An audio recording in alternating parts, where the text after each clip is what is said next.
Et si la chose la plus terrifiante dans le football n'était pas un but, mais le moment où vous réalisez que vous avez déjà perdu? Philippe Lahm, l'un des défenseurs les plus intelligents que le football ait jamais produit, a un jour brisé le silence avec une phrase qui a laissé beaucoup de monde stupéfait. Ronaldo gagne par la pression. Messi gagne avant même que vous ne regardiez. Prenez une seconde pour y réfléchir. Comment un joueur peut-il vous battre avant même que le duel ne commence? Pourquoi les défenseurs disent-ils que Ronaldo épuise votre corps, mais que Messi détruit votre certitude? Dans cette vidéo, nous allons découvrir ce que Lahm voulait réellement dire. Pourquoi cette confession compte plus que les statistiques? Et comment elle change notre façon de comprendre la grandeur dans le football moderne? Restez avec moi. Cela va bien plus loin que les buts. Avant de commencer, n'oubliez pas de liker la vidéo, de vous abonner à la chaîne et d'activer les notifications, car ce que vous allez entendre n'est pas le débat habituel Messi vs Ronaldo. Philippe Lahm n'a jamais été la voix la plus bruyante du football. Il n'intimidait pas par sa taille, ne dominait pas par l'agressivité et ne comptait presque jamais sur le spectacle. Sa force venait d'ailleurs, l'anticipation, lire le jeu 2 secondes avant tout le monde, se placer au bon endroit avant même que le danger n'apparaisse. C'est précisément pour cela que ces mots sur Messi et Ronaldo ont un tel poids. Lahm a affronté une époque où le football a été redéfini par 2 extrêmes. D'un côté, Cristiano Ronaldo, des saisons à 50, voire 60 buts, un attaquant qui transforme chaque match en siège physique et mental. Chaque centre semble mortel. Chaque second ballon paraît dangereux. Vous le défendez pendant 89 minutes et il vous punit quand même à la 90e. De l'autre côté, Lionel Messi, même à 38 ans, toujours en tête des tableaux avec environ 70 contributions décisives sur une saison. Mais les chiffres à eux seuls n'expliquent jamais la peur qu'il inspire. Car avec Messi, les défenseurs ne perdent pas seulement des duels. Ils perdent la structure, la forme, la certitude. Lahm ne parlait pas en tant que supporter. Il parlait en tant que défenseur ayant vécu à l'intérieur des systèmes. Pièges de pressing, lignes défensives, mouvements coordonnés. Et il a remarqué quelque chose de troublant. Contre Ronaldo, vous souffrez physiquement. Contre Messi, vous souffrez intellectuellement. La question n'est donc pas de savoir qui a marqué le plus. La vraie question est celle-ci.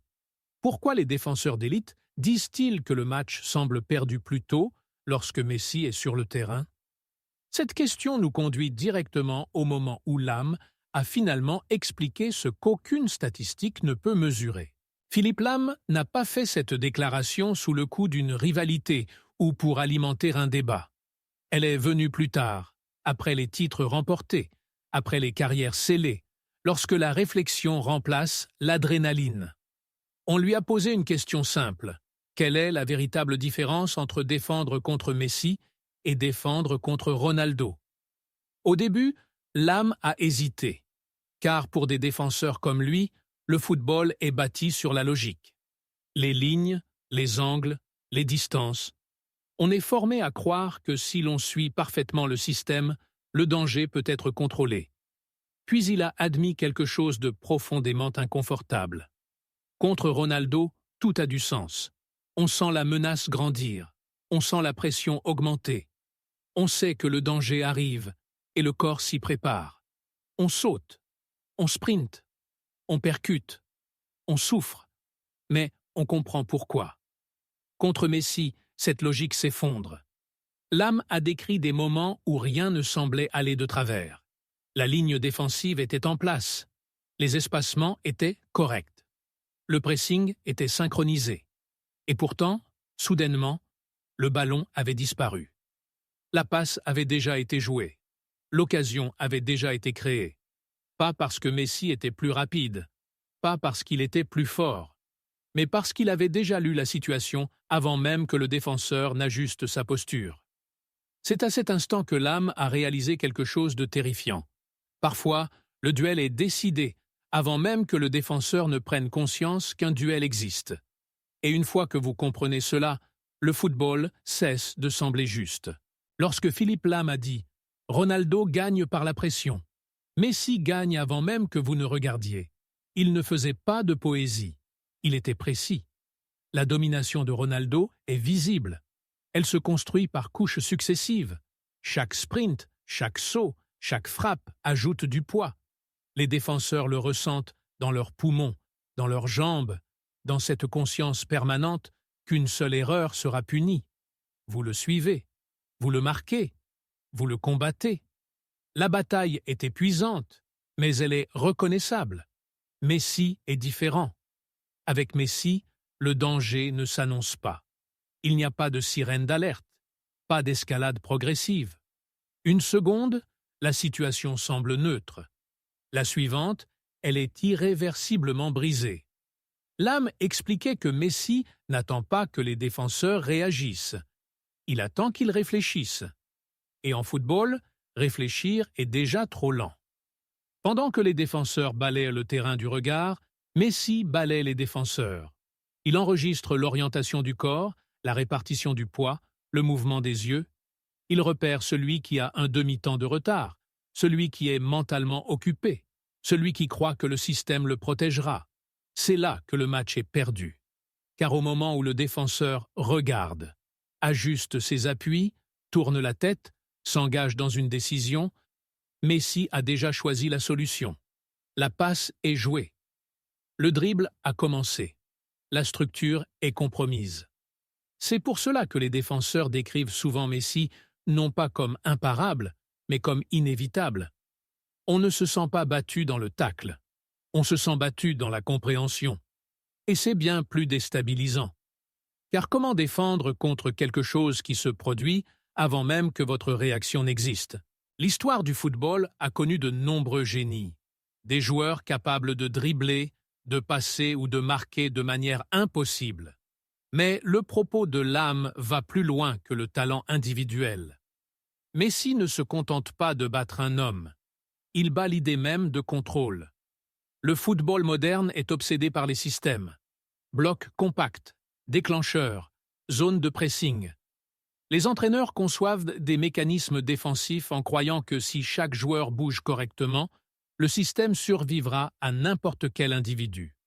Messi expose la faille de cette croyance, car les systèmes reposent sur des hypothèses, que le ballon voyagera à une certaine vitesse, que l'adversaire aura besoin d'une touche pour le contrôler, que l'espace apparaîtra après le mouvement. Messi inverse tout cela. Il n'attend pas que l'espace s'ouvre.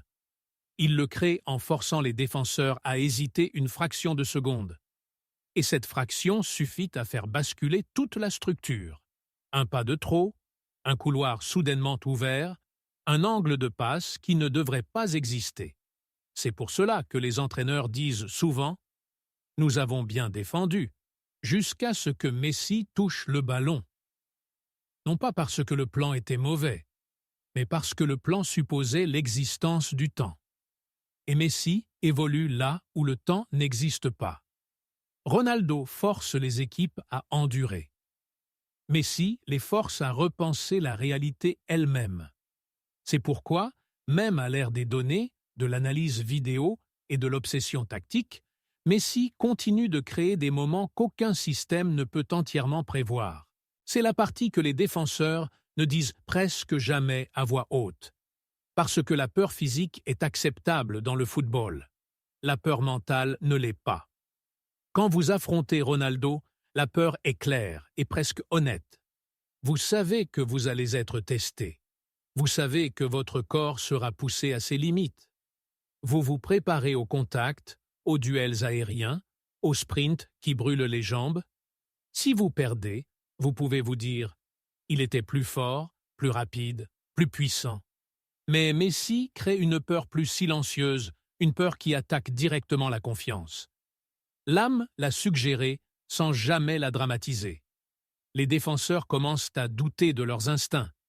Ils hésitent non pas parce qu'ils sont lents, mais parce qu'ils ne sont plus sûrs. Dois-je sortir ou tenir la ligne? Dois-je fermer l'angle ou protéger la passe? Face à Messi, la bonne décision est souvent la mauvaise.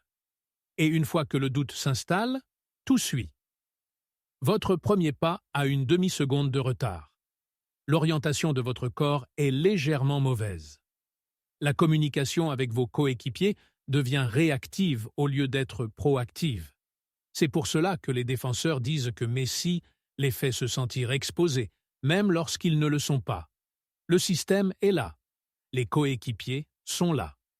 Et pourtant, le sentiment de contrôle disparaît. Ce n'est pas de la panique, c'est de la désorientation. Cette érosion psychologique est dévastatrice sur 90 minutes. Parce que vous ne défendez pas seulement des actions, vous défendez des possibilités. Et Messi multiplie ces possibilités jusqu'à saturer l'esprit du défenseur. Dans cet état, même une touche simple devient dangereuse. Et c'est le genre de peur qu'aucune statistique ne pourra jamais enregistrer. Philippe Lahm n'a pas désigné un vainqueur. Il a révélé quelque chose de bien plus inconfortable. Ronaldo domine le corps. Messi domine l'esprit. L'un vous épuise jusqu'à la rupture. L'autre vous amène à douter que vous ayez jamais réellement été en contrôle. Et c'est peut-être là que se situe la véritable fracture de cette rivalité. Pas dans les buts, pas dans les trophées, mais dans la manière dont la défaite se fait sentir lorsqu'elle arrive. À présent, c'est à vous. Craignez-vous la pression implacable ou l'inévitabilité silencieuse? Si cette vidéo vous a fait voir le football autrement, likez la vidéo, abonnez-vous à la chaîne et partagez votre avis dans les commentaires. Parce que le débat ne s'arrête pas ici. Et voici le détail qui persiste longtemps après les paroles de Lahm. Le football continue d'évoluer. Pressing plus rapide. Données plus intelligentes. Contrôle accru. Et pourtant, la même confession revient sans cesse de la bouche des défenseurs, des entraîneurs, des gardiens, à travers les ligues, à travers les générations. Si le jeu est plus organisé que jamais, pourquoi un joueur donne-t-il encore l'impression qu'il est incontrôlable? Peut-être que ce qu'il y a de plus effrayant chez Messi n'est pas ce qu'il fait avec le ballon, mais ce qu'il fait à la certitude elle-même.